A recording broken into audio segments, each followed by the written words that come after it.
দেশের ভিতরে দেশের বাইরে একটা গোষ্ঠী আমাদের সৌহার্দ্য সম্প্রীতি বিনষ্ট করে গোলা পানিতে মাছ শিকার করার চেষ্টা চালাচ্ছে। আমরা ইনশাআল্লাহুল আজিজ আপনাদের সহযোগিতা নিয়ে কোনো ষড়যন্ত্র আমরা সফল হতে দেব না। আমাদের এই প্রিয় মাতৃভূমি, এখানে নানা জাতি গোষ্ঠী ধর্ম বর্ণের অধিবাস। রাষ্ট্রীয়ভাবে সাংবিধানিকভাবে প্রত্যেকের অধিকার সমান।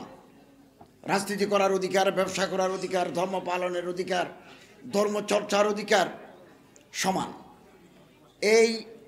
এটা বৈচিত্র্যময় দেশ। এটা বাগানের ভিতরে যেমন নানা বর্ণের নানা সুবাসের ফুল থাকে, আমাদের এই বাংলাদেশেও মুসলমান, হিন্দু, বৌদ্ধ, খ্রিস্টান বিভিন্ন জাতিগোষ্ঠীর মানুষরা আছে। আমরা ঐতিহ্য রক্ষা করে আসছি। প্রত্যেকে তার নিজ নিজ ধর্ম পালন করবে নির্দ্বিধায়। ধর্মীয় ভাব গাম্ভীর্যের সাথে তারা তাদের ধর্মীয় কর্মকাণ্ড পরিচালনা করে আসছেন, আগামী দিনেও আসবেন। তাদের নিরাপত্তা নিশ্চিত করা সরকারের দায়িত্ব। দেশের ভিতরে দেশের বাইরে একটা গোষ্ঠী আমাদের সৌহার্দ্য সম্প্রীতি বিনষ্ট করে গোলা পানিতে মাছ শিকার করার চেষ্টা চালাচ্ছে। আমরা ইনশাআল্লাহুল আজিজ আপনাদের সহযোগিতা নিয়ে কোনো ষড়যন্ত্র আমরা সফল হতে দেব না। যারা অপরাধ করবেন, ব্যক্তি হোক সংগঠন হোক, তদন্তের মাধ্যমে এটা যদি প্রমাণিত হয় কোনো সংগঠন কোনো ব্যক্তি ফৌজদারি অপরাধের সাথে যুক্ত, তাহলে বিচারের মাধ্যমে তাকে দৃষ্টান্তমূলক শাস্তি প্রদান করা হবে। চট্টগ্রামের ঘটনায় একজন অ্যাডভোকেট শহীদ হয়েছেন। আমি গতকাল তার কবর জিয়ারত করেছি। এগুলো একবার রিমোট এরিয়া। তারপর ওর পরিবারের সাথে দেখা করেছি। 7 লক্ষ টাকা ওনার এই অ্যাডভোকেট সাইফুল ইসলাম আলিফের স্ত্রীর হাতে দিয়েছে, বাবার হাতে দিয়েছি। এবং ধর্ম আমার তত্ত্বাবধানে শামসুল হক ফাউন্ডেশন নামে একটি চ্যারিটি অর্গানাইজেশন, আমরা 1 কোটি টাকা এই পরিবারকে সহায়তা দেব, যাতে তারা একটা 3 বছরের বাচ্চা আছে আর স্ত্রী ও সন্তান সম্ভব, তারা যাতে আর্থিক সংকটে না পড়ে লেখাপড়া ভরণ পোষণ, মা আছে বাবা আছে। এই জন্য আমি ইউএনওর সাথেও কথা বলে এসেছি, আমরা তাদেরকে 1 কোটি টাকার সহায়তা দেব। এবং বার কাউন্সিল থেকেও যাবে, বিভিন্ন সংগঠন থেকে যাচ্ছে। তো অপরাধী যারা, তাদের ছাড় দেওয়া হবে না। এবং আমি দেশবাসীকে মুবারকবাদ জানাই, ধন্যবাদ জানাই। এই ঘটনার পরে একটা চক্র চেয়েছিল একটা সহিংসতা দাঙ্গা হাঙ্গামা তৈরি করার জন্য, কিন্তু আপনারা ধৈর্যের পরিচয় দিয়েছেন, সহনশীলতার পরিচয় দিয়েছেন, উদারতার পরিচয় দিয়েছেন। ওই ফাঁদে এদেশের জনগণ পা দেয় নাই। এবং আমরা যদি ঐক্যবদ্ধ থাকি তাহলে সমস্ত ষড়যন্ত্র আমরা ব্যর্থ করে দিতে সক্ষম হব ইনশাআল্লাহ। বাহুফল নিয়ে আমরা গর্বিত। এতগুলো আলোকিত মানুষ এখানে তৈরি হয়। এবং এই আমার সবচেয়ে ভালো লাগে, সকল ধর্মের মানুষই বাহুফলের সম্মানিত নাগরিক। এটাই আমাদের স্পিরিট, এটাই ধর্ম মন্ত্রণালয়ের স্পিরিট, এটাই এই গভর্নমেন্টের স্পিরিট। আমরা সব নাগরিক, irrespective of caste, creed and religion, we are equal. আমরা আমাদের অধিকারের ক্ষেত্রে যারা আমাদের সম্প্রীতি নষ্ট করে দিতে চায়, তারাই জাতির দুশমন। যারা আমার দেশের সম্পদ লুট করে বিদেশে বাড়ি করেছে, তারা কোনোদিন দেশপ্রেমিক হতে পারে না।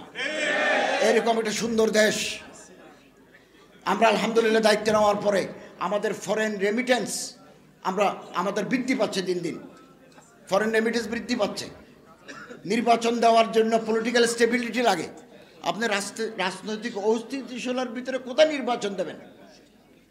একটা সাস্টেইনেবল ইকোনমি লাগে, ল অ্যান্ড অর্ডার প্রতিষ্ঠিত হতে হয়, না হলে নির্বাচন দেওয়া যাবে না। এগুলো করে অ্যাজ আর্লি অ্যাজ পসিবল আমরা জনগণের নির্বাচিত প্রতিনিধিদের হাতে ক্ষমতা হস্তান্তর করব। এই ব্যাপারে আমাদের স্পষ্ট ঘোষণা। এবং আসুন আমরা একে অপরের হাত ধরে ঐক্যবদ্ধ থাকি। যারা চক্রান্ত করছে তাদের এই চক্রান্ত আমাদের ঐক্যের মাধ্যমে ব্যর্থ করে দিতে আমরা সফল হব ইনশাআল্লাহ। ভয়েস অফ আমেরিকা থেকে ঘোষণা এসেছে, সমস্ত পত্রিকা আজকে আছে, অতীতের তুলনায় এই মুহূর্তে সংখ্যালঘু জনগণ হিন্দু বৌদ্ধ খ্রিস্টান অতিথির তুলনায় বর্তমানে অনেক নিরাপত্তা এবং স্বস্তির ভিতরে আছে। অতএব নর্থ আমেরিকাতে কারা এই ethnic cleansing of Hindus in Bangladesh সম্মেলন করে কারা আমরা জানি তাদের, তারা বিদেশে আমাদের ভাবমূর্তি। এই রাষ্ট্র তো আমাদের, government changeable but the state is static. রাষ্ট্র স্থির, সরকার পরিবর্তনশীল। এই দেশ তো আমাদের। এক সময় অন্যরা রাষ্ট্র পরিচালনা করেছে, এখন আমরা করছি, আগামী দিনে অন্যরা করবেন। এই দেশ তো আমাদের। এই দেশের ভাবমূর্তি নষ্ট হয়ে গেলে আমাদের ইন্টারন্যাশনাল ইমেজ ক্ষতিগ্রস্ত হয়। অতএব আমরা এমন কোনো কাজ করব না যাতে আমাদের দেশের ভাবমূর্তি বিনষ্ট হয়। হজের খরচের কথা একজন অফিসার সাহেব বললেন। আমরা চেষ্টা করেছি, হজের 3টা পার্ট। একটা বাংলাদেশ পার্ট, একটা বিমান, 2 ওনাদের মক্কা মদিনায় থাকা, 3 সৌদি আরবকে আমাদের একটা টাকা দিতে হয়। মিনা, মুজদালিফা, আরাফা ওই সেবার জন্য মুআল্লিমদেরকে ফি দিতে হয়। মুআল্লিম ফি আমরা কমাতে পারি না, হজ ভিসা আমরা কমাতে পারি না। আপনি যে পানি খাবেন সে টাকাও সৌদি গভর্নমেন্টকে দিতে হয়, এখানেও আমাদের কমাবার সুযোগ নাই। এবং এই সমস্ত ফিসের উপরে আবার 15 to 17% ভ্যাট দিতে হয়। এগুলো তো আমাদের হাত নাই। ঘর ভাড়া আমি নিজে এই বিভিন্ন জায়গায় দোরখুদাই, মিসফালা, আজিজিয়া, শীর্ষা বিভিন্ন জায়গায় গিয়ে ঘর দেখে আসছি। তো আমরা 2টা প্যাকেজ ঘোষণা করেছি। একটা 1.5 কিলোমিটার ফ্রম হোলি কাবা, আর একটা 3 kilometre from the Holi shrine. এই জায়গার ভিতরে আমরা 2টা প্যাকেজ ঘোষণা করেছি। 1,09,000 টাকা কমিয়েছি। আপনি যদি ভাতও দেন 70,000 টাকা কমিয়েছি। এবং আমি আমাদের বিমান মন্ত্রী সাথে আগামীকাল বা পরশু সাক্ষাৎ করে বিমান 1,94,000 টাকা নিত, আমরা এখন 1,67,000 টাকায় এনেছি। এনবিআর এর ট্যাক্স বাদ দিয়েছি। বেসামরিক বিমান চলাচল কর্তৃপক্ষের যে এম্বার্কেশন ফি, ডেভেলপমেন্ট ফিটাও বাদ দিয়েছি। আমি আবারও আবেদন করব বিমান মন্ত্রীর কাছে, মাননীয় বিমান উপদেষ্টার কাছে, এটা বিমান ভাড়া যেন আরও কমানো হয়। তা আমরা আন্তরিকভাবে চেষ্টা করে যাচ্ছি যাতে ভাড়া সহনশীল হয়। আপনারা অনেকে হয়তো বলেন ইন্ডিয়া কম, পাকিস্তান কম, থাইল্যান্ড কম, ইন্দোনেশিয়া কম। তারা কোথায় থাকে আপনাদের জানা নাই।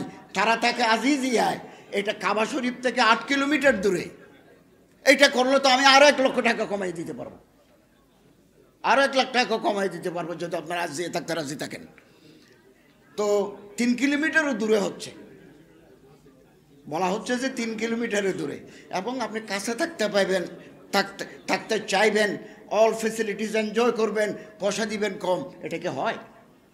এর জন্য 2টা প্যাকেজ করেছি। যারা একটু কম টাকা দিবেন তারা একটু দূরে থাকবেন, 3 কিলোমিটার দূর। আর যারা একটু বেশি দিতে পারবেন তারা ওই মিসফালার ওদিকে থাকবেন। মোট কথা, এই টাকা নেওয়ার পরেও যদি আমরা কম টাকায় ঘর পাই, যে টাকা থাকবে এগুলো হাজিদেরকে আমরা ফেরত দেব। আমরা 2023 সালেও ফেরত দিয়েছি, আগামী দিনেও আমরা ফেরত দেব। আমরা মন্ত্রী পরিষদে একটা সিদ্ধান্ত নিয়েছি, সেটা হচ্ছে আমরা সরকারের খরচে, বাংলাদেশ সরকারের খরচে কোনো ডিগনিটরি, কোনো অফিসার, কোনো সম্মানিত ব্যক্তিকে সরকারি টাকায় হজ করার সুযোগ দেব না। কেবলমাত্র হজের সাথে যারা যুক্ত, ব্যবস্থাপনার সাথে যারা যুক্ত, তারাই একমাত্র ওখানে যাবেন। আমাদের এখানে একটা অসুবিধা হয়েছে, 50 বছরের ভিতরে গভর্নমেন্ট লেভেলে যারা হজ করতে যায়, এই ব্যবস্থাপনাটা দুর্বল। অতীত থেকে এটা হয় নাই। আমি কিছুদিন পরে ইন্দোনেশিয়া যাব, আমি একটি টিম নিয়ে। ইন্দোনেশিয়ায় 2,11,000 মানুষ হজ করে। 2 লক্ষ মানুষ যায় গভর্নমেন্ট স্পন্সরে, 11,000 যায় বেসরকারিভাবে। তারা কিভাবে পারে, আমরা কেন পারি না? এটা দেখার জন্য আমরা জাকার্তা ধর্মমন্ত্রী মন্ত্রণালয়ের সাথে কথা বলেছি, এবং একটা টিম গিয়ে আমরা দেখে আসব যে সরকারি ব্যবস্থাপনায় হজের কিভাবে সুন্দরভাবে করা যায়। এবং অনেক সময় হাজিরা কষ্ট পায়। আমি আপনাদেরকে আশ্বস্ত করতে চাই, কোনো এজেন্সি অথবা গভর্নমেন্টের ব্যবস্থাপনা যারা হজে যাবেন তারা যদি কষ্ট পান, অব্যবস্থার শিকার হন, আমাদেরকে জানালে আমরা আইনানুগ বিধিমতো তাদের বিরুদ্ধে ব্যবস্থা নেব। এবং বাউফল থানায় আমি ডক্টর শফিকুল ইসলাম মাসুদ ভাইয়ের দৃষ্টি আকর্ষণ করছি, আমাদের মন্ত্রণালয় থেকে বাউফল থানার মুসলমান, হিন্দু, বৌদ্ধ, খ্রিস্টান, পটুয়াখালীতে কিন্তু আবার রাখাইন জনগোষ্ঠী